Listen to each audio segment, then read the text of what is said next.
لیے تو اعلیٰ حضرت عظیم البرکت فرماتے ہیں کہ تو زندہ ہے واللہ، تو زندہ ہے واللہ، ارے تو زندہ ہے واللہ، تو زندہ ہے واللہ، میری چشم عالم سے چھوٹ جانے والے، میری چشم عالم سے چھوٹ جانے والے، اے میری ملت کے نوجوانوں، یہ ہمارے عقل کی کوتاہی ہے کہ نبی کے اندر عیب سمجھ میں آتا ہے، کمزوری سمجھ میں آتی ہے، اور اسی چیز کو جب ہم لوگوں میں بیان کرتے ہیں، جب ہم اس میسج کو یوٹیوب پر جب جو ہے یہ 12 ربیع الاول کا مہینہ آنے لگتا ہے تو ابھی چاند نہیں نکلا، مگر لوگ یوٹیوب پر جو ہے یہ چھوڑنا شروع کر دیتے ہیں کہ نبی کی میلاد منانا جائز نہیں، نبی کی ولادت کا جشن منانا یہ صحیح نہیں۔ اے میری ملت کے نوجوانوں، یقین رکھ لیں، میں آپ کو ابھی حدیث پاک کو سمجھاتا ہوں، پہلے اس حدیث پاک کو آپ سمجھ لیں جو بڑی ہی مشہور حدیث ہے، غزوہ خندق ہے، اور اس غزوہ خندق میں چونکہ ایک طرف سے تو احد پہاڑ ہے اور باقی طرف سے جو ہے یہ خالی تھا، مصطفیٰ جان رحمت صلی اللہ علیہ وسلم نے صحابہ سے فرمایا کہ میرے صحابی مدینے کے ارد گرد جو ہے ایسا گٹھا بنا دو کہ تاکہ دشمن جو ہے شہر کے اندر داخل نہ ہو سکے۔ سارے صحابہ لبیک کہتے ہوئے خندق کی کھدائی کرنا شروع کر دیے، ایک ایک صحابی کو 10 ہاتھ جو ہے گٹھا کھننے کا جو ہے کی ذمہ داری ملی ہے، اور سب کھن رہے ہیں، اور سب سے بڑی خصوصیت کی تو بات یہ ہے کہ جس کے جشن میں ہم آج ہیں، جس کے نام کا آج ہم چرچا کر رہے ہیں، وہ نبی مختار خود بیٹھے نہیں ہیں، بلکہ خدا لے کر خود بھی کر رہے ہیں، خود بھی غزوہ خندق کھود رہے ہیں۔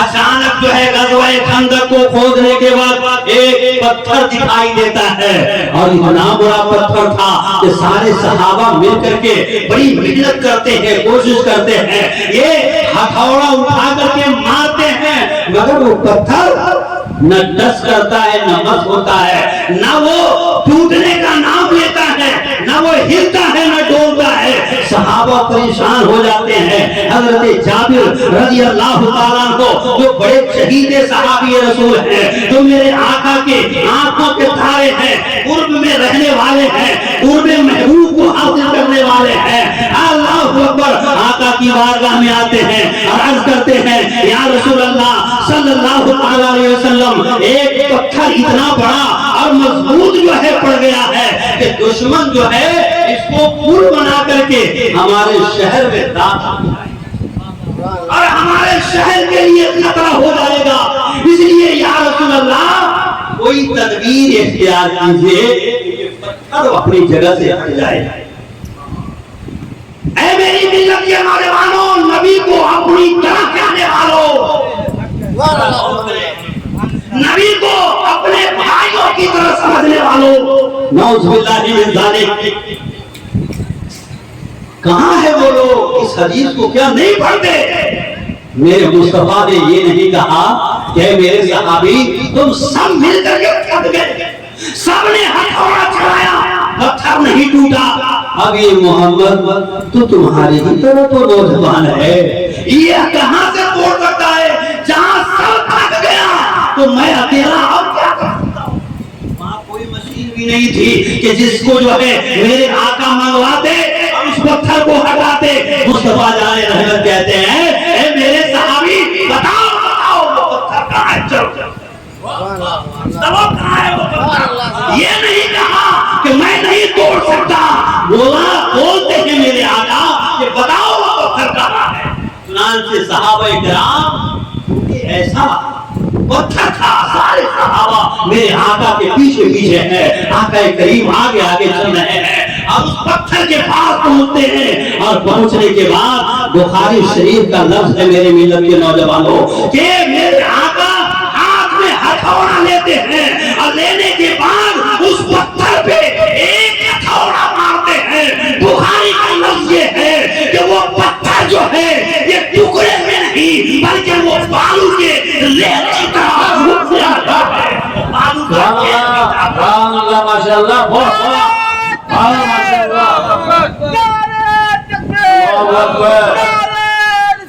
یا رسول اللہ، وہ بالوں کا ریت بن جاتا ہے۔ مگر یہیں پہ ایک نقطہ میں آپ کو دینا چاہوں گا میرے ملت کے نوجوانوں، کہ کوئی بھی آدمی اگر پتھر پہ وار کرتا ہے اور جب اس پہ ضرب کرتا ہے تو اسی جگہ کا پتھر چٹکتا ہے، ٹوٹتا ہے، ٹوٹتا ہے۔ پورا پتھر کبھی آپ نے نہیں دیکھا ہوگا کہ ایک ہی وار میں جو ہے بالوں کا ریت اور ڈھیر بن جائے، کبھی ایسا ہوگا۔ ایک لکڑی ہے، کچی ہو یا پکی ہو، اور بہت بڑا پہلوان کو دھرا دیجئے، اس کے ہاتھ میں کلہاڑا، اور کہو کہ ایک ہی وار میں پوری لکڑی کو تم چیر دو، میری ملت کے نوجوانوں وہ نہیں چیر سکتا ہے۔ کبھی آپ نے پھٹتے دیکھا ہے؟ نہیں دیکھا ہے۔ تو یہیں سے ایک سمجھ آئی، ایک ذہن بنا کہ ہم امتی جہاں پہ وار کرتے ہیں اسی جگہ پہ کچھ نہ کچھ جو ہے حالات بدلتے ہیں، وہیں پہ پتھر چڑھتے ہیں، وہیں پہ سر پہ لگا کرتی ہے، وہیں پہ چوٹ لگتی ہے، اور وہیں پہ کچھ ہوا کرتا ہے۔ مگر مصطفیٰ جانے رحمت صلی اللہ تعالیٰ علیہ وسلم کا مقام یہ ہے کہ مصطفیٰ جہاں جہاں تک جو ہے آپ ارادہ کرتے ہیں وہاں تک جو ہے آپ کا کام ہوتا ہے۔ جہاں جہاں آپ ارادہ کرتے ہیں، آپ کی نیت ہوتی ہے، وہاں تک جو ہے آپ کا کام بن جاتا ہے۔ مصطفیٰ نے ایک شرط لگایا ہے اور ارادہ یہ کیا کہ یہ پتھر کا پورا جو ہے یہ پتھر ڈھیر ہو جائے، بالوں کا ریت بن جائے۔ اللہ نے پورے پتھر کو جو ہے بالوں کا ریت بنا۔ معلوم ہوا کہ ہم کام کریں تو کام ہوگا، ہم مصطفیٰ جان رحمت ارادہ کر لیں تو کام ہوگا۔ ارادہ مصطفیٰ کافی ہے، اسی کا نام تو نبی اور رسول ہوتا ہے۔ پھر امتی اور نبی میں فرق کیا رہے گا؟ میری ملت کے نوجوانوں، بہرحال لیکن حال کیا تھا؟ ایک ہی تیسے میں، ایک ہی پھاوڑے میں پتھر کو جو ہے بالوں کا ریت بنا دیا۔ بخاری کا لفظ ہے، نبی کی طاقت کو ذرا سمجھیے۔ مگر صاحب بخاری فرماتے ہیں کہ نبی کا حال کیا تھا اس وقت؟ آج ہم آسودہ حال منصار کی سرزمین پہ جتنے بھی لوگ سننے والے آئے ہیں، ماشاءاللہ گاؤں والوں نے مرغا کھانے کا انتظام کیا ہے، سب کے لیے کھانے کا انتظام کیا کہ نبی کے دیوانوں، نبی کی محفل میں بیٹھے ہو، بھوکے پیٹ نبی کا نعرہ مت لگاؤ، کھا کر نبی کا نعرہ، مگر پھر بھی کھا کر کے ہمارے نعرے میں وہ جان اور وہ طاقت نہیں۔ لیکن مصطفیٰ جان رحمت کا حال کیا ہے کہ جب آپ اور اٹھاتے ہیں تو آپ کی چادر مبارک اوپر اٹھتی ہے اور غلاموں کو دکھائی دیتا ہے کہ میرے آقا تو اپنے پیٹ کے پتھر باندھے ہوئے۔ حضرت جابر کی نظر پڑتی ہے مصطفیٰ کے پیٹ کے پتھر بندھا ہوا ہے، یہ پتھر کیوں میرے آقا نے باندھا تھا؟ جو بھوک کی بنیاد پہ آپ کا پیٹ آپ کے پشت سے سٹا ہوا تھا،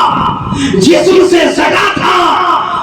آپ اس لیے پتھر باندھے تھے تاکہ ہمارے غلاموں کو میری حالت کی جانکاری نہ ہو، میرے بھوک کا پتہ نہ ہو، انہیں میرے بھوک کے بارے میں، میری فاقہ کشی کے بارے میں انہیں معلوم نہ ہو، اس لیے آپ چھپائے ہوئے تھے کہ پتھر بندھا رہے گا تو معلوم ہوگا کہ میرے آقا تو آسودہ حال ہے، بھرے ہوئے ہیں، پیٹ بھرا ہوا ہے، یہ خالی پیٹ نہیں ہے۔ لیکن جیسے ہی حضرت جابر نے مصطفیٰ جان رحمت کو اس حال میں دیکھا ہے تو آپ بے قرار ہو جاتے ہیں، بے چین ہو جاتے ہیں، آپ کے اندر جو ہے جستجو اب بڑھنے لگتی ہے اور فوراً جو ہے اپنے گھر جاتے ہیں اور اپنی بیوی سے کہتے ہیں، اے میری بیوی یہ بتاؤ گھر میں کھانے کے لیے کوئی چیز ہے؟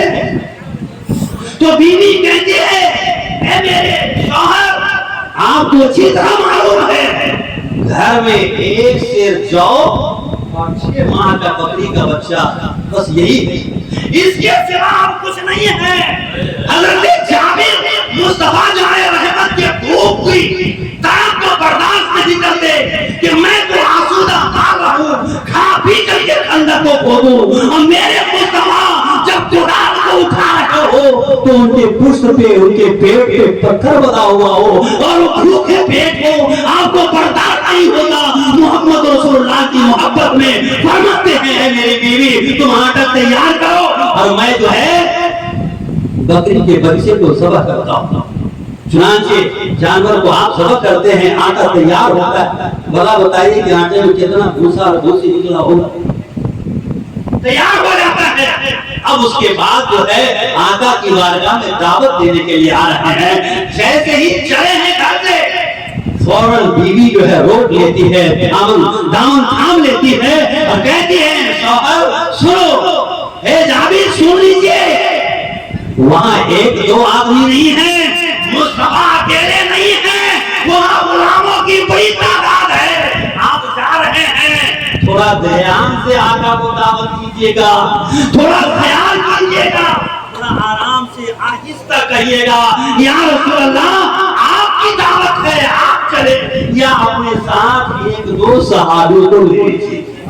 اور کھانا کم ہے زیادہ نہیں ہے، اس کا تو ہے یا رسول اللہ غور کیجیے گا میرے دوستو۔ لوگ کہتے ہیں کہ نبی کو پیٹھ پیچھے کی خبر نہیں، وہ کیسا امتی ہے کہ جس کا نبی کہتا ہو کہ جیسے میں اپنے آگے دیکھتا ہوں ایسے ہی میں اپنے پیچھے بھی دیکھتا ہوں، اور تمہاری نمازیں ہی نہیں، نماز کی حالت میں میرے امتیوں تمہارے دل کے اندر جو کیفیت، جو سرور اور جو خیالات پیدا ہوتے ہیں اور جو نماز میں اطمینان اور سکون پیدا ہوتا ہے، میرے امتیوں سنو، میں اس سے بھی واقف ہوں، وہ بھی اس نبی کونین صلی اللہ علیہ وسلم کے بارے میں کیسے کوئی امتی کہتا ہے کہ نبی کو غیب کا علم نہیں؟ ارے یہ تو حدیث ہے، قرآن پاک کا انکار ہے۔ قرآن میں رب فرماتا ہے عالم الغیب فلا یظہر علی غیبہ احدا الا من ارتضی من رسلہ، اللہ اپنے رسولوں کو غیب کا علم عطا فرماتا ہے۔ جب خدا کہتا ہے کہ نبیوں کو رسولوں کو میں غیب کا علم عطا کرتا ہوں اور میں نے انہیں غیب کے علم کے لیے چن لیا ہے، اگر کوئی امتی کہے کہ نبی کو غیب کا علم نہیں ہے تو میں آپ سے پوچھنا چاہتا ہوں کہ قرآن پڑھیے اور اس قرآن سے فیصلہ لیجئے کہ بھلا بتاؤ کہ وہ قرآن کی آیت کا انکار کب آئے گا؟ قرآن کی ساری آیتوں کو، ایک آیت کو بھی اگر آپ نہیں مانتے ہو اور اس کا انکار کرتے ہیں تو میری ملت کے نوجوانوں آپ مومن نہیں رہ جائیں گے، آپ مسلمان نہیں رہ جائیں گے، بلکہ اسلام سے آپ خارج ہو جائیں گے۔ ایک زبر، ایک زیر اور ایک حرکت اور سکون کے اندر بھی ہم فرق نہیں کر سکتے ہیں، یہ قرآن کے اوپر ہمارا ایمان ہونا چاہیے۔ جب قرآن ہی کی آیت، جب اللہ خود ہی کہتا ہے کہ میں نے نبیوں کو غیب کا علم دیا ہے، یعنی چھپی ہوئی چیزوں کا علم عطا کیا ہے، اور ہم گنہگار امتی کہیں کہ نبی کو غیب کا علم نہیں ہوتا ہے، تو میری ملت کے نوجوانوں ہم ایمان سے خالی ہوتے ہیں۔ بہرحال ذرا غور کیجیے، حضرت جابر میں آقا کی بارگاہ میں آتے ہیں اور عرض کرتے ہیں، بخاری کا لفظ یہی ہے کہ بی بی نے کہا تھا کہ جابر جاؤ ہوشیاری سے دعوت دینا، یا کہنا کہ آپ چلیے کھانا کم ہے، یا ایک دو صحابی کو اپنے ساتھ لے لیجیے۔ آقا کی بارگاہ میں پہنچ کر کے جو بی بی نے کہا تھا وہی بات جو ہے آقا کریم کی بارگاہ میں حضرت جابر دعوت دیتے ہیں اور کہتے ہیں، لیکن وہ نبی کونین صلی اللہ علیہ وسلم، وہ خاتم المرسلین، وہ طٰہٰ اور یاسین، اللہ اکبر، جس کو اللہ نے غیب نہ بنا کر کے بھیجا ہے، غیب کی خبریں بتانے والا بنا کر کے بھیجا ہے، جس کو تمام نبیوں کا سردار بنا کر کے بھیجا ہے، وہ نبی حضرت جابر کے دل میں جو کیفیت اور خیالات پیدا ہو رہے تھے اس سے وہ کیوں نہیں واقف ہوگا؟ اللہ اکبر، حضرت جابر جب چلنے لگے تو میرے آقا اللہ اکبر فرماتے ہیں، اے خندق والو سن لو، آج جابر کے گھر میں دعوت ہے اور سب کو جو ہے میرے ساتھ آنے کے لیے چلنا ہے۔ اتنا سننا تھا کہ حضرت جابر کا ہوش اڑ جاتا ہے اور آپ فکر میں مبتلا ہو جاتے ہیں، بے چین ہو جاتے ہیں، ارے اب کیا ہوگا؟ لوگ تو یہی کہیں گے اے جابر جب کھلانے کی صلاحیت نہیں تھی تو پھر تو نے اتنے لوگوں کو دعوت کیوں دیا؟ اب تو رسوائی کی رسوائی ہوگی، اب تو فضیحت کی فضیحت ہوگی، اب تو مدینے کا ہر بچہ مجھے جو ہے یہ رسوا کرے گا اور میری نام ہسائی ہوگی۔ میری ملت کے نوجوانوں، جو جابر کے دل میں یہ سارے خیالات آ رہے تھے، میرے آقا اس کو بھانپ جاتے ہیں اور اس کو سمجھ لیتے ہیں اور فرماتے ہیں جابر جاؤ، مگر ایک کام ہے کہ جب تک میں وہاں نہ آ جاؤں آٹے سے روٹی مت بنانا، اور جب تک میں نہ آ جاؤں چولہے سے ہانڈی کو کھولتا تھا۔ یہ دو کام نہیں کرنا۔ چنانچہ میرے ملت کے نوجوانوں کھانے کا جب وقت ہوتا ہے تو میرے آقا صلی اللہ علیہ وسلم غزوہ خندق میں سارے صحابہ جو کھود رہے تھے سب کو اپنے ساتھ لیتے ہیں اور حضرت جابر کے گھر پہنچ جاتے ہیں۔ آقا کریم صلی اللہ علیہ وسلم اپنا بلاتے ہیں کہ اے جابر، لیکن اس سے پہلے میں ایک بات چھوڑ رہا تھا جس کو میں بتا دینا ہی مناسب سمجھتا ہوں، اور اس لیے میں بتا دینا چاہتا ہوں کہ الحمدللہ یہ ہمارے جناب جمشید امام صاحب جو آپ کے یقیناً میں کھانا جب کھا رہا تھا تو کسی بچی کو میں نے تقریر کرتے ہوئے سنا اور اچانک مجھے یاد آ گیا ہے،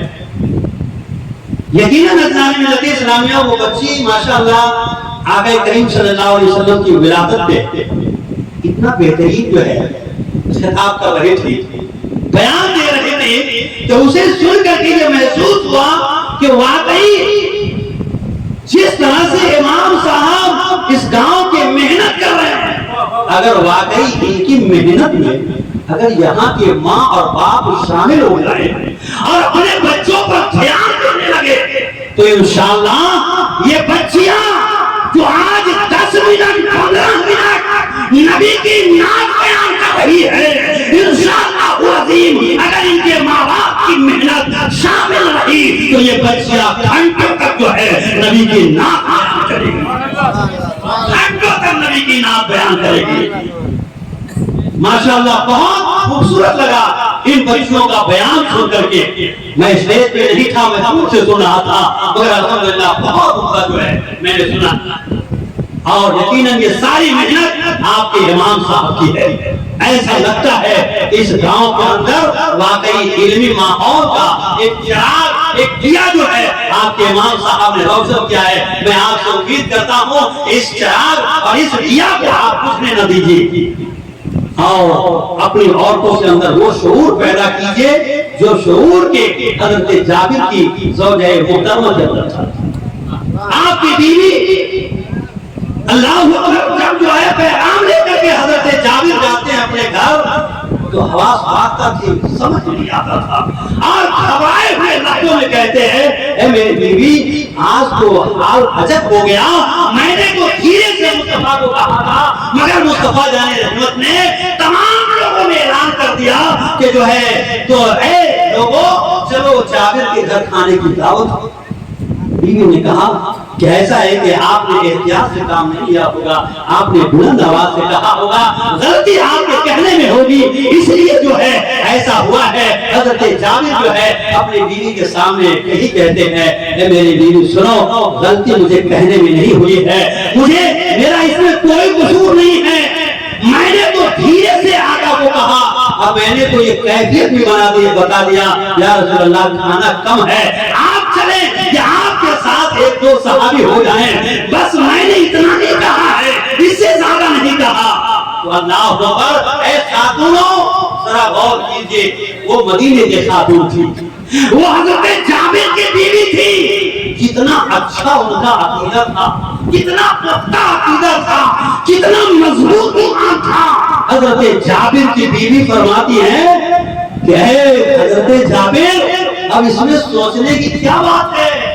آپ اس میں کیوں تردد کر رہے ہیں؟ آپ کیوں گھبرائے ہوئے ہیں؟ ارے آپ نے مصطفیٰ کو دعوت دیا ہے، مصطفیٰ کو کھلانے کا انتظام کیجئے۔ مصطفیٰ نے اپنے غلام کو دعوت دیا ہے، مصطفیٰ اپنے غلام کو کھلانے کا کام کریں گے، ان کو وہ کھلائیں گے، ہم مصطفیٰ کو کھلائیں گے۔ اللہ اکبر، یہ جو ہے خیال جابر کی زوجہ کہ ہم نے دعوت آپ نے مصطفیٰ کو دیا ہے، ہماری ذمہ داری مصطفیٰ کو کھلانے کی بنتی ہے، اور مصطفیٰ نے اپنے غلاموں کو دعوت دیا ہے، اس لیے تاجدار مدینہ کو اپنی ذمہ داری بنتی ہے کہ غلاموں کو کھلائے۔ اچھا عقیدہ تھا، اسی حدیث کو پیش کر کے میں اپنے گفتگو کو ختم کروں۔ کہ میرے ملت کے نوجوانوں، یعنی آقا کریم صلی اللہ علیہ وسلم کہ حضرت جابر صحابی رسول ہیں،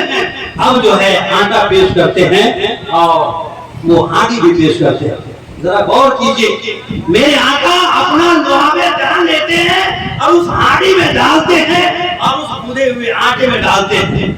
اور اس کے بعد بولتے ہیں کہ اب بتاؤ۔ یہاں تک کہ میرے آقا فرماتے ہیں کہ جابر مدینے کی خواتین کو بلاؤ۔ ایک سیر جو کا آٹا کتنا ہوگا اور اس میں کتنی روٹی بن سکتی ہے؟ کتنی روٹی بن سکتی ہے؟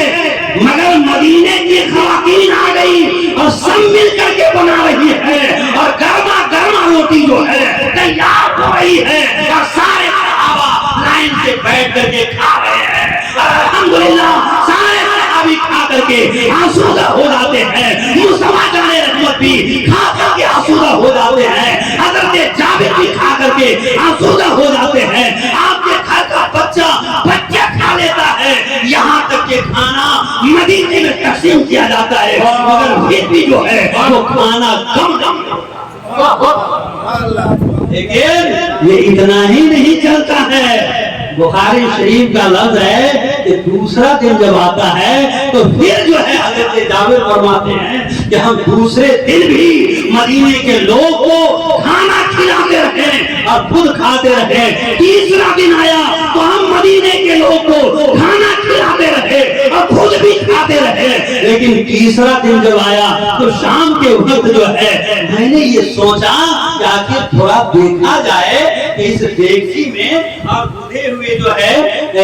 دیگ میں جو ہے کتنا آٹا اور کتنا سالن بچا ہوا ہے۔ تو میں نے جو ہے اس کو اٹھا کر کے دیکھا، والحمدللہ کیا معجزہ ہے اور کیا اختیار اور کیا پاور ہے مصطفیٰ جانے رحمت کے پھوک کا، اور کیا برکت ہے میرے دوستو کہ حضرت جابر دیکھتے ہیں کہ وہ ویسے ہی لبالب بھرا ہوا ہے، ابھی کچھ بھی کم نہیں ہوا ہے۔ حضرت جابر آقا کی بارگاہ میں جاتے ہیں اور عرض کرتے ہیں یا رسول اللہ شام ہوتے ہوتے وہ آٹا بھی ختم ہو گیا، وہ سالن بھی ختم ہو گیا۔ آقا فرماتے ہیں کہ جابر یہ غیب کی چیزیں تھی اور غیب کی چیز دیکھی نہیں جاتی ہے، غیب کی چیزیں جو ہے یہ دیکھی نہیں جاتی ہے، یہ مشاہدہ نہیں کی جاتی ہے۔ اور سن لو، تو نے تو میرے پیٹ پہ پتھر بندھا ہوا دیکھا تو محمد کے کھانے کے لیے تو نے ایک دن کا انتظام کیا، ایک وقت کا انتظام کیا ہے۔ مگر جابر سن لو، اگر تم اسے دیکھے نہیں ہوتے تو کیا تو جب تک تیری زندگی تھی تم کھاتے رہتے مگر کھانا ماں، اسی لیے اعلیٰ حضرت فرماتے ہیں ارے مالک کونین ہے وہ پاس کچھ رکھتے نہیں، ارے مالک کونین ہے وہ پاس کچھ رکھتے نہیں، دو جہاں کی نعمتیں ہیں ان کے خالی ہاتھ میں، دو جہاں کی نعمتیں ہیں ان کے خالی ہاتھ میں۔ اس لیے میری ملت کے نوجوانوں، ہم آقا کی کمزوریوں کو نہ ڈھونڈیں، آقا کی عظمتوں کو ہم بیان کریں، آپ کی میلاد منائیں، آپ کی پیدائش کا جشن منائیں اور آپ کے پیدائش کا ہم جلوس نکالیں۔ یقیناً جلوس محمدی نکالنا میری ملت کے نوجوانوں یہ کیا جائز اور ناجائز اور کیا اس کی حدیث اور قرآن کی روشنی میں، تو میری ملت کے نوجوانوں ابھی میں نے آج تقریر بھی نہیں کیا، لگتا ہے کہ ابھی میں نے جتنا سوچا تھا وہ تو سب باقی رہ گیا. بہرحال انشاءاللہ پھر کبھی موقع ملا تو اس کے آگے کی میں بات کروں گا. لیکن میں سبھی لوگوں سے یہی کہوں گا کہ آئے ہم اور آپ آقا کریم سے اپنے رشتے کی جو محبت ہے، جو محبت رشتہ ہے، اس کو ہم مضبوط کریں، مستحکم کریں، اور یوں ہم عزیزان ملت اسلامیہ اپنے ایمان کو مضبوط کریں کہ عوض پہ اپنے مقدر کا ستارہ ہوگا. اگر رسول سے واقعی سچی محبت ہو جائے گی تو آج پہ اپنے مقدر کا ستارہ ہوگا. جس گھڑی طیبہ سے آقا کا اشارہ ہوگا، جس گھڑی طیبہ سے آقا کا اشارہ ہوگا، اور شاہ کونین کی آنکھوں کا جو تارا ہوگا، ارے شاہ کونین کی آنکھوں کا جو تارا ہوگا، بس وہی آدمی اللہ کو پیارا ہوگا. بس وہی آدمی اللہ کو پیارا ہوگا جس نے دنیا ہی کو سمجھا ہے مانے عقبا. ارے جس نے دنیا ہی کو سمجھا ہے مانے عقبا، اس کو کیا ذات مدینے کا نظارہ ہوگا، اس کو کیا ذات مدینے کا نظارہ ہوگا. اور جب ظفر کوئی نہ ہوگا جہاں میں اپنا، ارے جب ظفر کوئی نہ ہوگا جہاں میں اپنا، رحمت مرسل اعظم کا سہارا ہوگا، رحمت مرسل اعظم کا سہارا ہوگا. اللہ تبارک و تعالی ہم تمام دعاؤں کے دلوں میں نبی کا سچا عشق عطا فرمائے اور نبی سے رشتہ محبت کو مضبوط بنا دے. مولا وآخر دعوانا الحمدللہ رب العالمین. السلام علیکم ورحمۃ اللہ.